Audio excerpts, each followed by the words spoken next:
Hello beautiful community. Well, it's been nearly 12 months since I travelled to the Western District of Victoria to visit Liz at her property. Liz runs a business called Meredith Mobile Milling, and she had some gorgeous wood for me to take home. One of the pieces of wood was my favourite mistletoe, and I finally got some inspiration to turn it into something. The hardest part in getting started is working out how to hold the piece in the lathe, and for this job a wood screw was used, because the piece was small in size. The drill hole could not be too deep, and the use of a spacer on the wood screw helped solve that problem.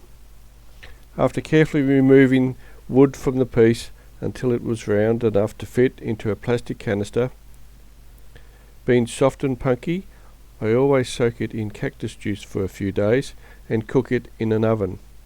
Not the oven in the house. I've been banned from ever putting wood in the house oven, so I have a small oven in the shed. The result is a hard and stable mistletoe.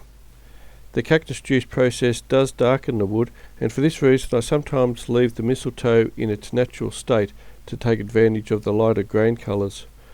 After the piece had cooled down, we mixed up some resin in a copper and a green minty colour.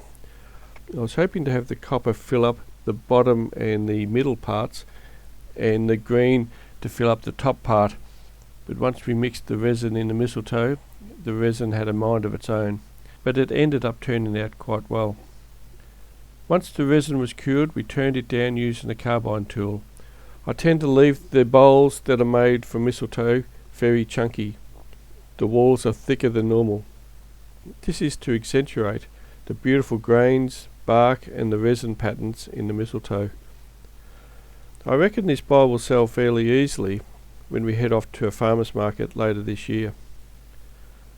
Anyway, I hope you enjoy this video. I'll see you next time. Cheerio.